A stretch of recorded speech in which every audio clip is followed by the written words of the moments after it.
என அனைவரும் கூட்டு குடும்பமாக ஒரே வீட்டில் இருந்தோம். வீட்டை சுத்தம் செய்து வெள்ளையடித்து 10 வருடங்களுக்கு மேல் ஆகிவிட்டது. வீட்டை சுத்தம் செய்யலாம் என முடிவெடுத்து வேலையில் இறங்கினோம். முதல் நாள் அவரவர் அறைகளை முதலில் ஒதுங்க வைத்து வெள்ளை அடித்து விடலாம், பின்னர் பொதுவான இடங்களை அடுத்த நாள் பார்த்து கொள்ளலாம் என முடிவு செய்தோம். அவ்வாறு வீட்டில் பொருட்கள் போட்டு வைத்திருந்த ஒரு அறையை சுத்தம் செய்த போது கிடைத்த பொருள் தொடர்பாக என் மாமியாரிடம் எந்த பதிலும் இல்லை. குடும்பம் உடைந்தது. என் கணவரின் அண்ணன் குடும்பம் தனியாக வீடு பார்த்து கொண்டு சென்று விட்டனர். என் மாமியாரை மட்டும் இந்த வீட்டில் தனியாக விட்டுவிட்டு செல்ல முடியாததால் நாங்கள் அந்த வீட்டிலேயே இருந்தோம். 2 வாரம் கழிந்திருந்தது. என் கணவரும் வேலைக்கு சென்ற பிறகு வீட்டில் தனியாக இருந்த எனக்கு பழைய நினைவுகள் மனதில் நிழலாடின. என் கணவர் பெயர் கார்த்திகேயன். நான் இந்த வீட்டின் 2வது மருமகளாக வந்தேன். எங்களுக்கு திருமணமாகி 3 ஆண்டுகள் ஆகிறது. எங்களுக்கு 1.5 வயதில் ஒரு குழந்தை இருக்கிறது. என் கணவர் ஒரு கம்பெனியில் வேலை பார்த்து வந்தார். வருமானத்தில் குடும்பத்தை நடத்தி சிறு தொகையை சேமிக்க முடிந்தது. அதற்கு காரணம் நாங்கள் கூட்டு குடும்பமாக வாழ்ந்து வருவதால் செலவுகள் கொஞ்சம் குறைந்தது. எனக்கு திருமணம் ஆனவுடன் இன்றைய காலகட்டத்தில் இருப்பது போல் நாமும் தனி குடித்தனம் சென்று விடுவோம், வீட்டை எப்படியெல்லாம் வைத்துக் கொள்ள வேண்டும் என கனவு கோட்டை கட்டியிருந்தேன். திருமணமாகி இந்த வீட்டிற்கு வந்த பிறகுதான் அப்படி ஒரு திட்டமே என் கணவரிடம் இல்லை என தெரிந்து கொண்டேன். குடும்பத்தில் வந்த சிறு சண்டையின் போது தனி குடித்தனம் போகலாமா என என் கணவரிடம் கேட்டுவிட்டேன். இது போல் இன்னொரு முறை கேட்காதே என கடுமையாக திட்டிவிட்டார். இந்த குடும்பம் என்றைக்கும் ஒற்றுமையாகவே இருக்க வேண்டும். அதற்கு உன்னால் ஏதாவது செய்ய முடிந்தால் செய், இல்லையெனில் அமைதியாக இரு என சொல்லிவிட்டார். அதன் பிறகு அதை பற்றிய எண்ணத்தை விட்டுவிட்டு அந்த வீட்டிலேயே வாழ்க்கையை வாழ ஆரம்பித்தேன். என் கணவரின் அண்ணன் பெயர் சுந்தரமூர்த்தி. அவருக்கு திருமணமாகி 5 ஆண்டுகள் இருக்கும். அவரது மனைவியின் பெயர் காயத்ரி. அவர்களுக்கு 2 குழந்தைகள், ஒரு ஆண் குழந்தை, ஒரு பெண் குழந்தை. வீட்டின் மூத்த மருமகள் அவர் என்பதால் வீட்டின் முக்கியமான முடிவுகள் எடுப்பது அந்த அக்காதான். அதே போல் வீட்டில் இருக்கும் முக்கால்வாசி வேலைகளை அக்காவே முடித்து விடுவார். கிச்சனில் சமையல் வேலைகள் அனைத்தும் மாமியார் தான் செய்து கொண்டிருந்தார். மூத்த மருமகள் அவருக்கு உதவி செய்வதோடு சரி, நான் சின்ன சின்ன வேலைகள் செய்வதோடு சரி. கூட்டு குடும்பத்தில் இருப்பதால் எனக்கும் பெரிதாக வேலைகள் எதுவும் இருக்காது. எப்போதாவது துவைப்பது, பாத்திரம் விளக்குவது என சிறு சிறு வேலைகள் செய்வேன். 2 மகன்களும் மாத சம்பளம் என்பதால் சம்பளம் வந்தவுடன் வீட்டு செலவுகளுக்கு பாதிக்கு பாதி என கொடுத்து விடுவார்கள். மூத்த மருமகள் தன் கைவசம் பணத்தை வைத்துக் கொண்டு வீட்டுக்கு தேவையான பொருட்கள் வாங்குவது, மற்ற செலவுகள் என அனைத்தையும் கவனித்துக் கொள்வார். எங்கள் குழந்தைகளை வளர்ப்பதில் பெரும்பங்கு என் மாமியாருடையது. அவரே எங்களது 3 பிள்ளைகளையும் வளர்த்து வருகிறார் என்றே சொல்லலாம். பிள்ளைகளும் பெரும்பாலான நேரம் மாமியாரிடம்தான் இருக்கும். எனக்கு திருமணமாகி 6 மாதத்தில் என் மாமியார் கிச்சனில் வேலை செய்து கொண்டிருக்கும் போது மயங்கி விழுந்தார். வீட்டில் நானும் அக்காவும் மட்டுமே இருந்தோம். நான் அப்போதுதான் மாசமாக இருந்தேன். வேகமாக தண்ணீர் கொண்டு வந்து முகத்தில் தெளித்து பார்த்தோம். கண் முழிக்கவில்லை. உடனே அக்கா வேகமாக வெளியே சென்று ஆட்டோவை அழைத்து கொண்டு வந்தார். மாமியாரை அருகில் இருந்த மருத்துவமனையில் சேர்ப்பதாக சொல்லிவிட்டு சென்றார். அதற்குள் நான் என் கணவருக்கு போன் போட்டு தகவலை சொன்னேன். அவரும் மருத்துவமனைக்கு சென்று பார்த்து கொண்டார்.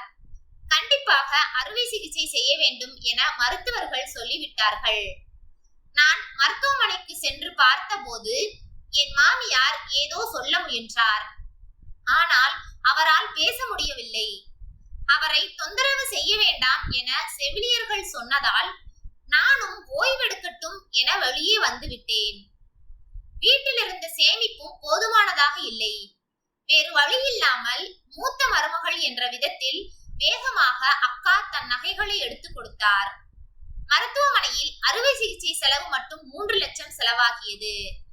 அது மட்டும் இல்லாமல் மாத்திரைகள், ரூம் வாடகை என்று ஒட்டுமொத்தமாக 4 லட்சம் செலவாகிவிட்டது. வீட்டில் இருந்த சேமிப்பு 50,000 செலவாகி போனது. ஒரு வாரம் மருத்துவமனையில் இருந்த பிறகு வீட்டிற்கு அழைத்து வந்து வீட்டில் வைத்து பார்த்து கொள்ளலாம் என்று மாமியாரை வீட்டிற்கே அழைத்து கொண்டு வந்து கவனித்துக் கொண்டோம். ஒரு மாதத்தில் நன்றாக குணமாகி சின்ன சின்ன வேலைகளை செய்ய ஆரம்பித்தார். ஆனால் அவரால் முன்பு போல் பேச முடியவில்லை. மூச்சு வாங்கும் என்பதால் ஒன்றிரண்டு வார்த்தைகள் மட்டுமே பேசுவார். அவர் குணமாகி வந்ததே பெரிது என்பதால் அதை நாங்கள் பெரிதாக எடுத்துக் கொள்ளவில்லை.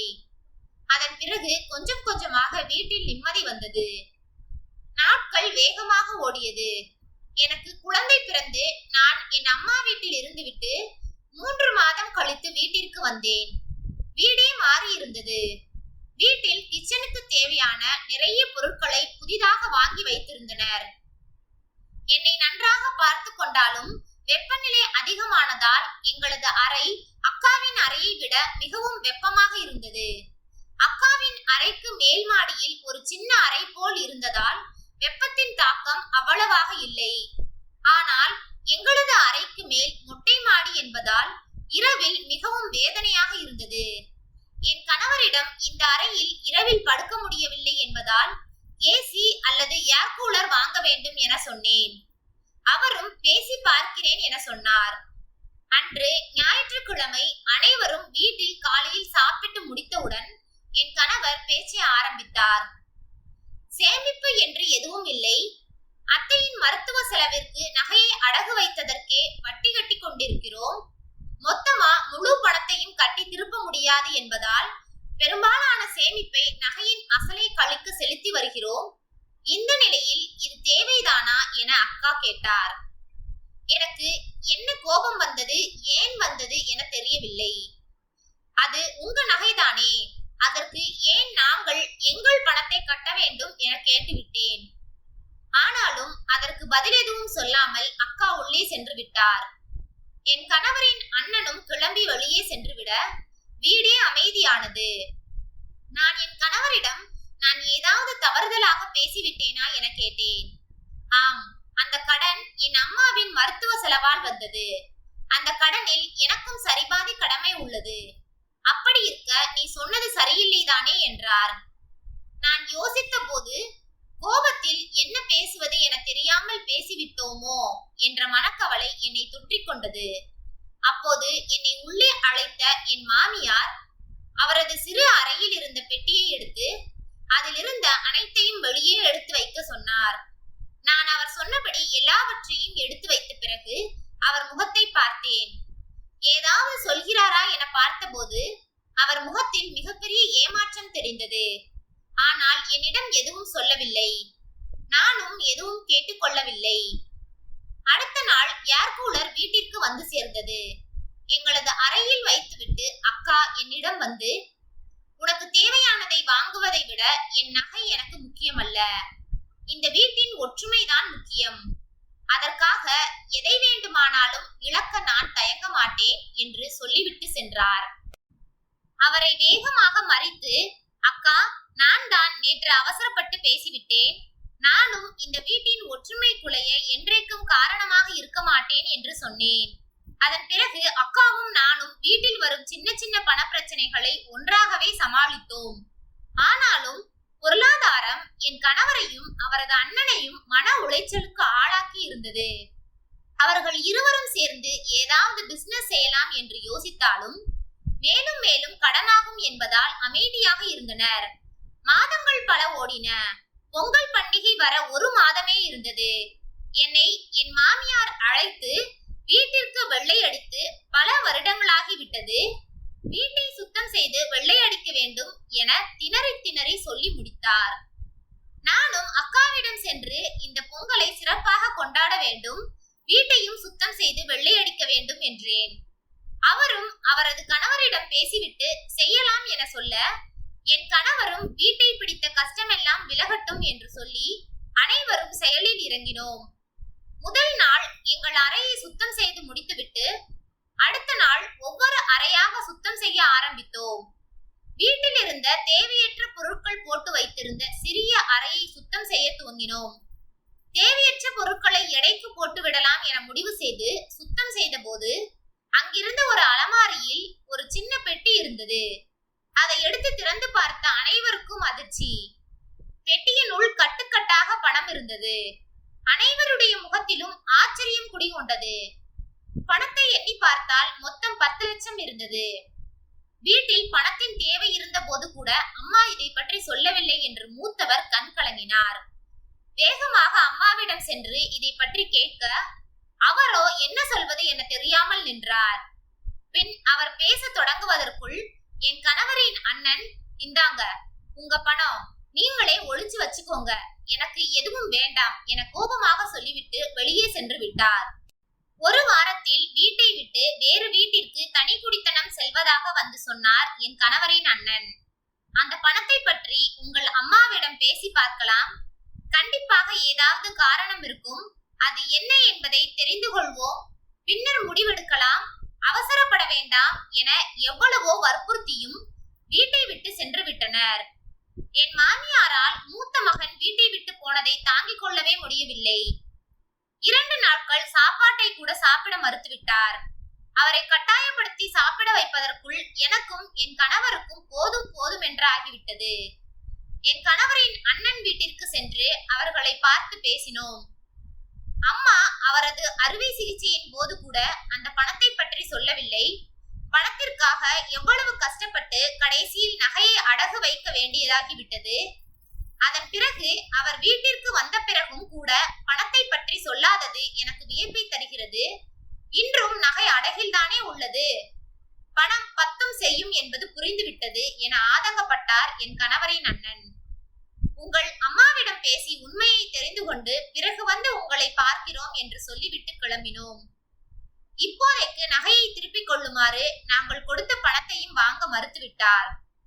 அது நடந்து 1 வாரம் கடந்து விட்டது. இவை அனைத்தும் இன்று என் கண்முன் நிழலாடின. திடீரென எனக்கு ஒரு நிகழ்ச்சி ஞாபகத்திற்கு வந்தது. அறுவை சிகிச்சைக்காக மருத்துவமனையில் இருந்தபோது மாமியார் ஏதோ சொல்ல வந்தாரே, அது இந்த பணத்தை பற்றிதானோ என எனக்கு தோன்றியது. வேகமாக எழுந்து மாமியாரிடம் ஓடினேன். படுத்துக் கொண்டிருந்த என் மாமியாரின் கண் கலங்கி கண்ணீர் வழிந்து கொண்டிருந்தது. நான் சென்றவுடன் மெதுவாக எழுந்து உட்கார்ந்தார். அன்று மருத்துவமனையில் இந்த பணம் பற்றிதான் என்னிடம் சொல்ல முயற்சி செய்தீர்களா என கேட்டேன். ஆம் என வேகமாக தலையாட்டியவர் என்னை கட்டிக்கொண்டார். மருத்துவமனையில் இருந்து வந்த பிறகு அன்று உங்கள் அறையில் ஒரு பெட்டியில் எதையோ தேட சொன்னீர்களே, அதுவும் இந்த பணத்துக்கு தானா என கேட்க ஆம் என தலையாட்டினார் என் மாமியார். மறைக்க வேண்டும் என நினைக்கவில்லை, மறந்திருக்கிறார். பணத்தை வைத்த இடத்தையும் மறந்திருக்கிறார் என்பது தெளிவானது. தொடர்ந்து மருந்துகள் சாப்பிட்டு வந்ததால் இன்னும் 1 மாதத்தில் பழையபடி மாமியாரால் பேச முடியும் என மருத்துவர்கள் தெரிவித்தார்கள். 1 மாதத்தில் பிரச்சனைகள் அனைத்தும் சரியாகிவிடும் என மனதிற்குள் நினைத்து கொண்டு மாமியாரை ஓய்வெடுக்க சொல்லிவிட்டு என் அறைக்கு வந்தேன். வேகமாக போனை எடுத்து அக்காவிற்கு போன் போட்டு விஷயத்தை சொல்ல அக்காவும் மகிழ்ச்சி அடைந்தார். 1 மாதம் ஓடியது. மாமியாரும் என்னிடம் அனைத்தையும் சொல்லிவிட்டார். ஆனாலும் மாமியாரை மருத்துவமனைக்கு அழைத்து சென்று காண்பித்து விட்டு வந்த பிறகே அக்கா வீட்டிற்கு செல்லலாம் என முடிவு செய்து மாமியாரிடம் கூற அவரும் சரி என சொல்லிவிட்டார். அதன் பிறகு 1 வாரம் கழித்து என் மாமியாரை மருத்துவமனைக்கு சிகிச்சைக்காக அழைத்து சென்றேன்.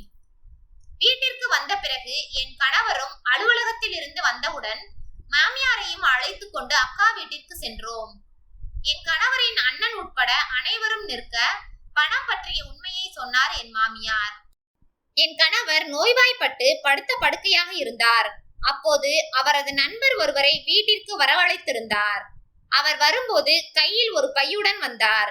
என் கணவர் ஒரு நிதி நிறுவனத்தில் 15 வருடமாக செலுத்தி வந்த சேமிப்பு பணமும் அதற்கான வட்டியும் சேர்த்து வாங்கி கொண்டு வந்து என் கணவரிடம் கொடுத்துவிட்டு சென்றார். பின்னர் என் கணவர் கடைசி காலத்தில் மகன்கள் உன்னை கைவிட்டாலும் இந்த பணம் உன்னை காப்பாற்றும், அதனால் இதை யாரிடமும் சொல்லாமல் வைத்துக்கொள் என்றார். நானும் வீட்டில் பத்திரமாக வைத்திருந்தேன். அதன் பிறகு 2 ஆண்டுகள் கழித்து நான் வாசலில் வழுக்கி விழுந்தபோது என் பின்மண்டையில் அடிபட்டது. என் மூத்த மகனான இவன்தான் அன்று என்னை மருத்துவமனையில் சேர்த்து வைத்தியம் பார்த்தான். சில விஷயங்கள் அவர்களுடைய ஞாபகத்தில் இருக்காது என மருத்துவர் சொன்னார். இந்த விஷயம் என்னுடைய மகன்களுக்கும் தெரியும் என்று கூறினார். எனக்கு மண்டையில் அடிபட்டதிலிருந்து பல விஷயங்களை மறந்துள்ளேன். அதில் ஒன்றுதான் இந்த பணத்தை பற்றியும் அதை வைத்த இடத்தையும் மறந்திருக்கிறேன். பின் அன்று மயக்கம் வந்து மருத்துவமனையில் சேர்த்த பிறகு லட்சக்கணக்கில் பணம் தேவைப்படுகிறது என்றபோது என் கணவர் கொடுத்த பணம் என் ஞாபகத்திற்கு வந்தது. ஆனால் வைத்த இடம் ஞாபகத்திற்கு வரவில்லை. நானும் மருத்துவமனையில் இருந்து வீட்டிற்கு வந்த பிறகு எல்லா இடத்திலும் தேடி பார்த்தேன், கிடைக்கவில்லை. சின்ன மருமகளையும் அழைத்து பெட்டியில் தேட சொன்னேன், கிடைக்கவில்லை. அதனால்தான் பொங்கலுக்கு வீட்டை சுத்தம் செய்து வெள்ளை அடிக்குமாறு சொன்னேன். அப்போது எப்படியும் பணம் கிடைத்துவிடும் என்று உறுதியாக இருந்தேன். அதேபோல் பணம் கிடைத்துவிட்டது. ஆனால் உண்மையை சொல்ல முடியாமல் போய்விட்டது என்றவர், பணமெல்லாம் எனக்கு பெரிதில்லை, என் மகன்கள் தான் எனக்கு முக்கியம் என சொல்லி கண் கலங்கினார். 2 மகன்களும் ஓடி வந்து அம்மாவை கட்டி கொண்டனர். தன் அம்மாவிற்கு ஞாபக மறதி இருப்பது தெரிந்தும் பணத்தை பற்றி அவர்களிடம் ஒரு வார்த்தை கேட்காமல் அவசரப்பட்டு வீட்டை விட்டு சென்றதற்காக அம்மாவிடம் மன்னிப்பு கேட்டார் என் கணவரின் அண்ணன். பிரிந்த குடும்பம் ஒன்று சேர்ந்தது. வீட்டில் இருந்த பொருளாதார பிரச்சனையும் தீர்ந்தது. இந்த குடும்பம் மறுபடியும் ஒற்றுமையாக மாறியதற்கு என்னுடைய பங்கும் இருந்தது என்று நினைத்து பெரும் மகிழ்ச்சி அடைந்தேன். வாழ்க்கை சந்தோஷமாக மாறியது. கூட்டு குடும்பத்தில் மீண்டும் மகிழ்ச்சி பூக்கள் மலர்ந்தது. நன்றி. கதை பிடித்திருந்தால் லைக் பண்ணுங்க, ஷேர் பண்ணுங்க, சப்ஸ்கிரைப் பண்ணுங்க. உங்களுடைய கருத்துக்களை கமெண்ட் பாக்ஸில் தெரிவிக்கவும். தங்கள் ஆதரவிற்கு நன்றி.